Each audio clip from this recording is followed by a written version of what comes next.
कलिंग युद्ध 261 बीसी में भारतीय इतिहास की एक निर्णायक घटना थी, जिसने न केवल मौर्य साम्राज्य की दिशा बदली, बल्कि भारतीय राज्य चिंतन, प्रशासन, विदेश नीति को भी नया स्वरूप प्रदान किया। इस कथन का ऐतिहासिक साक्ष्यों और इतिहासकारों के मतों के आधार पर समालोचनात्मक परीक्षण कीजिए। ये दूसरा प्रश्न हो सकता है मौर्य साम्राज्य के से संबंधित, तो ये ध्यान रखें। इसकी भूमिका की जब हम लोग बात करेंगे तो फिर से हम लोग भूमिका कहां पे चले जाएंगे, तो 261 बीसी में सम्राट अशोक मौर्य साम्राज्य और कलिंग के मध्य युद्ध हुआ, और सबसे महत्वपूर्ण घटनाओं में से एक इसे माना जाता है, क्योंकि यह सैन्य संघर्ष नहीं था, बल्कि भारतीय राजनीतिक दर्शन, शासन व्यवस्था, विदेश नीति और नैतिक राज्य की अवधारणा में परिवर्तन का आधार बनाया था। ये सारे कीवर्ड्स आप लोग लिखिएगा, राजनीतिक दर्शन, शासन व्यवस्था, विदेश नीति और नैतिक राज्य की अवधारणा। अब इसका विवरण हमें कहां से पता चलता है, तो हमारा बृहद शिलालेख 13 की चर्चा कर देंगे और अशोक की यहाँ पर चर्चा करेंगे कि उसने युद्ध की विभीषिका, जनहानि तथा अपने गहन पश्चाताप का उल्लेख इसमें किया है, और इसी के बाद उसने दिग्विजय के स्थान पर या भेरी घोष के स्थान पर धम घोष या धम विजय की नीति का प्रतिपादन किया था। अब ऐतिहासिक पृष्ठभूमि की जब हम लोग बात करेंगे तो यहाँ पे आप लोग एक तथ्य और ऐड कर दीजिएगा, महापद्म नंद और हाथी गुम्फा अभिलेख खारवेल का है, ये ध्यान रखिएगा। हाथी गुम्फा अभिलेख ये कलिंग का शासक था, चेदी वंश का कलिंग शासक था खारवेल, उसका ये उससे संबंधित ये अभिलेख है, तो उसकी चर्चा आप लोग कर सकते हैं। इसमें बताया गया है कि महापद्म नंद के शासन काल में कलिंग पर मौर्य साम्राज्य का अधिकार था, उसने जीता था, ये अभिलेख से हमें पता चलता है। और इसके बाद चंद्रगुप्त मौर्य और बिंदुसार की बात करेंगे तो यहाँ पर चंद्रगुप्त मौर्य तो पूरा साम्राज्यवादी शासक था, तो उसने न केवल उत्तर पश्चिम सीमांत पर बल्कि दक्षिण भारत की बात करेंगे तो कर्नाटक तक विजय अभियान किया। इधर कलिंग और बंगाल तक उसने अपना अधिकार कर लिया था। तो और बिंदुसार की बात करेंगे तो उसने इस साम्राज्य को अक्षुण्ण बनाए रखा। और यहाँ पे ध्यान रखिए कि कलिंग के महत्व को आपको लिखना पड़ेगा। आखिर किस कारण से न केवल महापद्म नंद अपितु चंद्रगुप्त मौर्य या अशोक कलिंग को अपने अधिकार में बनाए रखना चाहता था। तो कलिंग की स्थिति देखें अगर, तो यह पूर्वी तट पर इसकी स्थिति बहुत सामरिक थी। यहाँ ध्यान रखिएगा कि समुद्री व्यापार का यह एक प्रमुख केंद्र था, और दक्षिण पूर्वी एशिया के साथ जो भी व्यापार होते थे मगध साम्राज्य के अंतर्गत, वो इसी कलिंग का जो बंदरगाह था वहां से होता था। साथ ही साथ दक्षिण भारत से संपर्क का ये मार्ग था। और ये याद रखिएगा कि जब अशोक ने अपनी पुत्र और पुत्री महेंद्र और संघमित्रा को जब श्रीलंका भेजा, तो इसी ताम्र लिप्ति बंदरगाह से, कलिंग के अंतर्गत ही आपका ताम्र लिप्ति बंदरगाह था, इसी ताम्र लिप्ति बंदरगाह से उसने स्वयं आकर के अपने पुत्र और पुत्री को श्रीलंका के लिए विदा किया था। तो इसे आप लोग ध्यान में रखिएगा। इसके अतिरिक्त कलिंग की बात करेंगे तो हाथियों और प्राकृतिक संसाधनों से ये प्रचुर था, और यहाँ के प्राकृतिक संसाधनों की प्राप्ति के लिए अशोक, न केवल अशोक अपितु चंद्रगुप्त मौर्य, महापद्म नंद लालायित रहते थे और कलिंग को अपने अधिकार में रखना चाहते थे। साथ ही साथ यदि ताम्रलिप्ति या कलिंग पर अधिकार होगा, और कलिंग की अगर हम लोग बात करेंगे तो ध्यान रखिएगा आधुनिक उड़ीसा आपका और उत्तरी आंध्र प्रदेश, यहाँ से दो चीज याद रखिएगा, दो अभिलेख मिले हैं, एक कलिंग जो कि ओडिशा से, और एक आपका समापा, ये आंध्र प्रदेश से, उत्तरी आंध्र प्रदेश से प्राप्त हुआ है। तो ये आप लोग ध्यान में रखिएगा। तो अगर जो भी व्यक्ति कलिंग पर या जो भी शासक कलिंग पर अधिकार रखता था तो वो बंगाल की खाड़ी पर नियंत्रण रख पाता था। और जब हम लोग मौर्य साम्राज्य के एकीकरण की बात करते हैं तो कलिंग उसमें सबसे बड़ी बाधा उत्पन्न कर रहा था। ऐसा इतिहासकारों का मत है कि चंद्रगुप्त मौर्य तक तो ठीक था, लेकिन बिंदुसार के कालखंड में कलिंग एक स्वतंत्र और शक्तिशाली राज्य के रूप में उभर चुका था, जिससे फिर से अशोक ने 261 बीसी में अधिकार कर लिया था। तो ये ध्यान रखिएगा। तो एकीकरण यहाँ पर मौर्य साम्राज्य का नहीं हुआ था, जो सबसे बड़ी बाधा थी। अब बात करते हैं इसका कारण।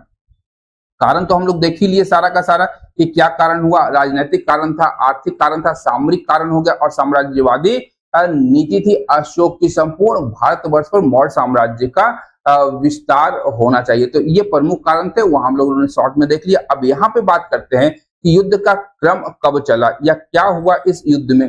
अब 261 बीसी में जब मौर्य साम्राज्य की सेना ने कलिंग पर आक्रमण किया तो कलिंग ने भी कठोर प्रतिरोध यहाँ पे दिखाई। ये नहीं कि चुपचाप उन्होंने हथियार डाल दिए, उन्होंने अपना युद्ध लड़ा, लेकिन अंत में मौर्य सेना की विजय होती है। और जब इसमें जनहानि हुई, लोगों की मृत्यु हुई, गिरफ्तारियां हुई, तो इससे इसकी विभीषिका जब हम लोग देखते हैं या अशोक ने जब देखा तो उसका हृदय परिवर्तन हुआ है, जिसमें हम लोग जो बृहद शिलालेख है 13 की चर्चा हम लोग ऑलरेडी कर चुके हैं। इस विभीषिका का उल्लेख इसी बृहद शिलालेख 13 में हमें प्राप्त हो जाता है और बताया गया कि लगभग 1 लाख लोग मारे गए, 1.5 लाख लोग बंदी बनाए गए और युद्ध के बाद रोग, अकाल एवं विस्थापन से इससे भी अधिक लोगों की मृत्यु हुई थी। तो उस कालखंड की जब बात करते हैं, जब आबादी उतनी नहीं थी, 1 लाख लोग का मारा जाना एक बहुत बड़ी विभीषिका के रूप में उभर करके आ जाता है। ये ध्यान रखिएगा। एक तथ्य याद आ रहा है, पानीपत का तीसरा युद्ध, पानीपत का जब तीसरा युद्ध हुआ था तो उसके विषय में इतिहासकारों का लिखना है कि मराठों का ऐसा कोई घर नहीं बचा था जहां से एक व्यक्ति की मृत्यु न हुई हो। कई घर उजड़ गए, वहां से पुरुषों का नामो निशान उन घरों से समाप्त हो गया।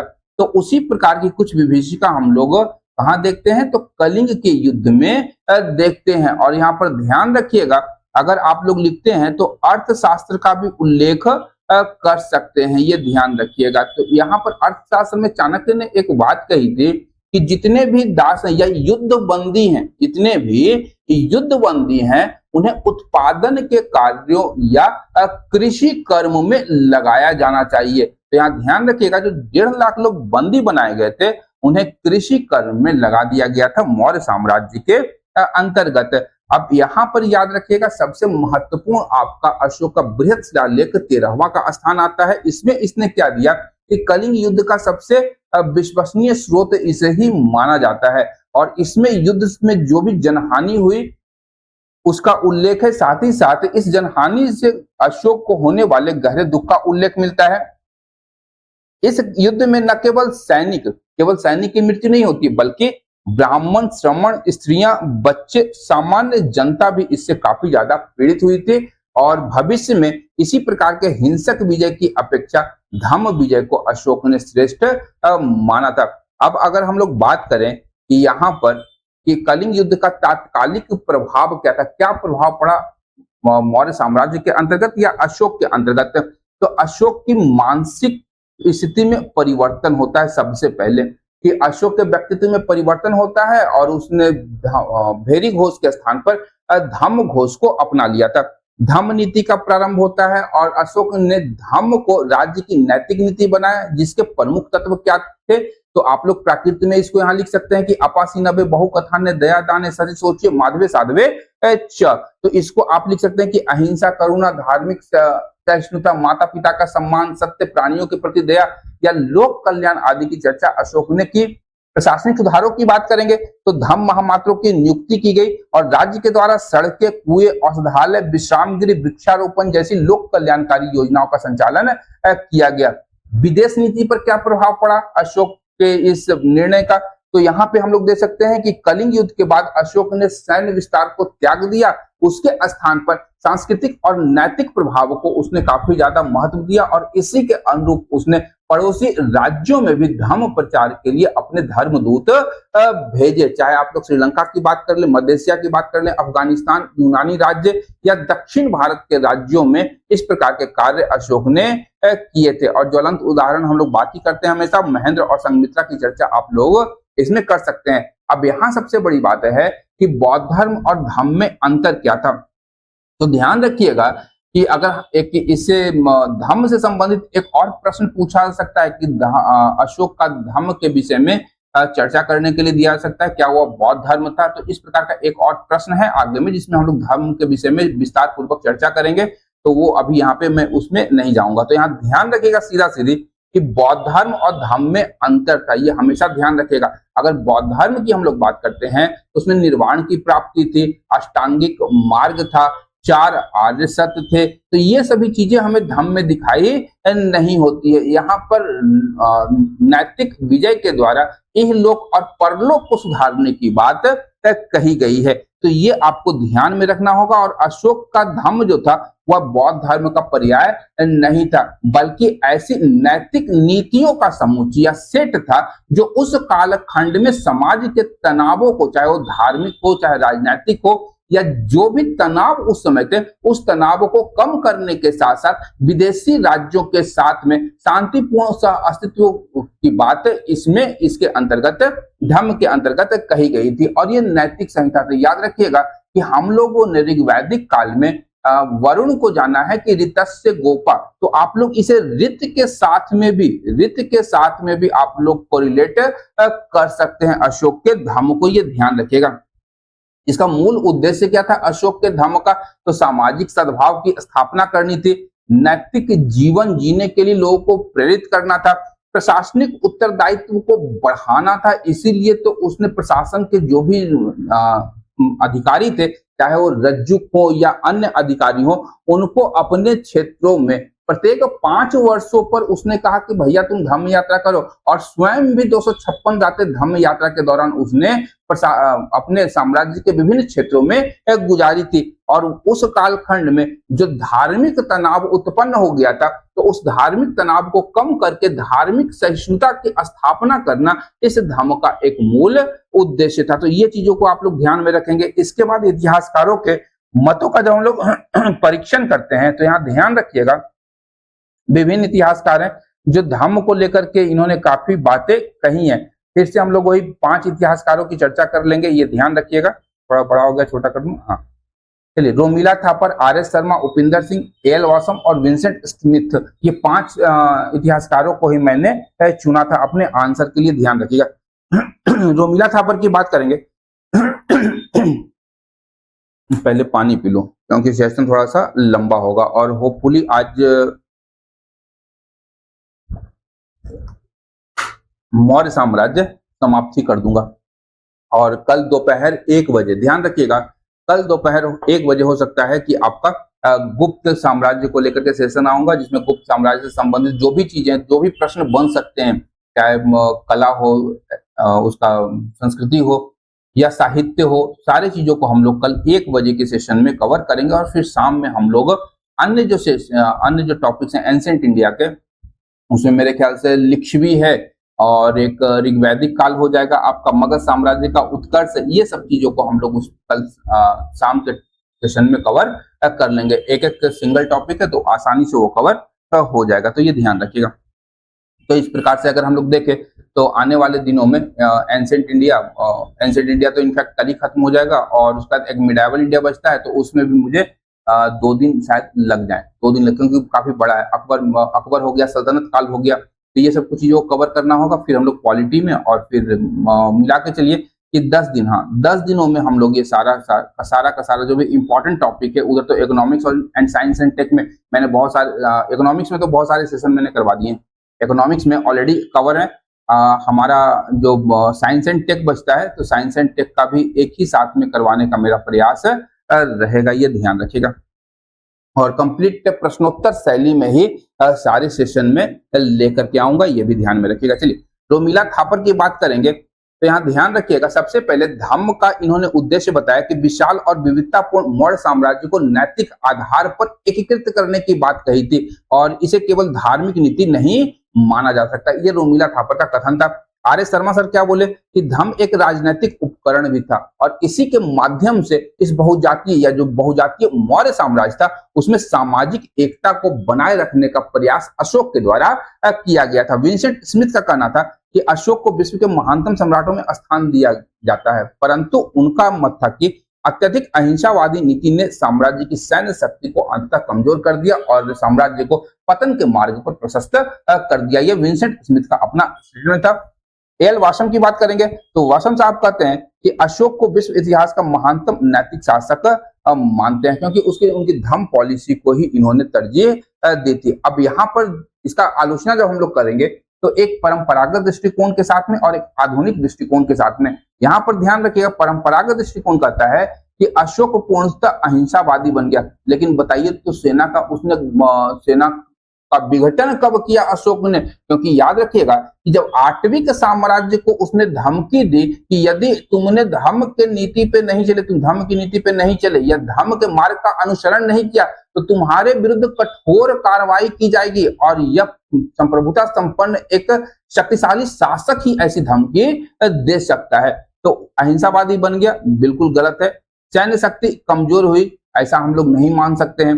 यही मौर्य साम्राज्य के पतन का प्रमुख कारण बन गया, तो ये चीज हम लोग नहीं मान सकते हैं। ये ध्यान रखिएगा, न सेना का विघटन हुआ, न सैनिक शक्ति कमजोर हुई, लेकिन बाद में अशोक का जो साम्राज्य था या मौर्य साम्राज्य था, 50 वर्षों के भीतर ही अशोक की मृत्यु के उपरांत उसका विघटन हो जाता है। तो यहाँ पे हम लोग आधुनिक दृष्टिकोण में देखें तो अशोक ने सेना समाप्त नहीं की थी, ये पहले ही मैंने बोल दिया, उदाहरण दे दिया। 8वीं जनजाति का सीमाओं की सुरक्षा जारी थी, केवल आक्रामक विस्तारवादी नीति त्यागी गई थी अशोक के द्वारा। और जो पतन के अन्य कारण थे, सबसे बड़ा कारण था मौर्य साम्राज्य के पतन का कि उसके जो उत्तराधिकारी थे अशोक की नीति या अशोक के समान वो साम्राज्यवादी नहीं थे। ये ध्यान रखिए, कमजोर उत्तराधिकारी, प्रांतीय स्वायत्तता बहुत बड़े स्तर पर दे दी गई थी और आर्थिक दबाव जो था बहुत ज्यादा बढ़ गया था, जिसकी चर्चा हम लोग पूर्व में भी कर चुके हैं कि मूर्तियों को गला करके ब्राह्मणों और श्रमणों और साथ ही साथ जो भी भिक्षुक थे उनको दान में दिया जा रहा था। अब यदि कलिंग युद्ध के प्रभाव का फ्लोचार्ट हम लोग दिखाएंगे तो इस प्रकार से आप लोग दिखा सकते हैं कि पॉलिटिकल एक्सपेंशन हो रहा था अशोक का, कलिंग वॉर होता है, वहां पर जान माल की हानि होती है और अशोक यहाँ पर पश्चाताप में भर जाता है और वो धम्म पॉलिसी का प्रतिपादन करता है। वेलफेयर स्टेट या कल्याणकारी राज्य की अवधारणा लेकर के आया, रिलीजियस टॉलरेंस या धार्मिक सद्भाव की बात करी, धार्मिक सहिष्णुता की बात करी, फॉरेन पॉलिसी को लेकर के आया और एडमिनिस्ट्रेशन में रिफॉर्म्स किया। तो ये सारे चीजों को आप लोग यहाँ पे जोड़ सकते हैं। निष्कर्ष की बात करेंगे तो ध्यान रखिएगा कि यहाँ निष्कर्ष जब लिखिएगा तो कलिंग युद्ध को लेकर के, कलिंग युद्ध भारतीय इतिहास का एक ऐतिहासिक मोड़ था। इसने यह सिद्ध किया कि स्थायी सेना केवल सैन्य शक्ति से नहीं बल्कि नैतिक वैधता, लोक कल्याण और सामाजिक समरसता से भी स्थापित किया जा सकता है। अशोक की धम्म नीति आधुनिक welfare state, good governance, soft power, religious tolerance, humanitarian administration जैसी अवधारणाओं के प्रारंभिक अभिव्यक्ति है। यद्यपि इसकी नीतियों की अपनी सीमाएं थी उस कालखंड में, लेकिन कलिंग युद्ध ने भारतीय राजनीतिक इतिहास को शक्ति केंद्रित साम्राज्यवाद से नैतिक शासन की ओर मोड़ने का प्रयास किया था। तो इस प्रकार से आप लोग अपना निष्कर्ष यहाँ पे लिख सकते हैं और कुछ एक्स्ट्रा मैंने डाल दिया है यहाँ पे कीवर्ड्स को आप लोग यहाँ पे अवश्य ऐड कर दीजिएगा अपने आंसर में। मौर्य काल में भारतीय कला और स्थापत्य के इतिहास में एक युगांतकारी चरण माना जाता है। मौर्य काल बड़ा इंपॉर्टेंट है ये, ठीक है।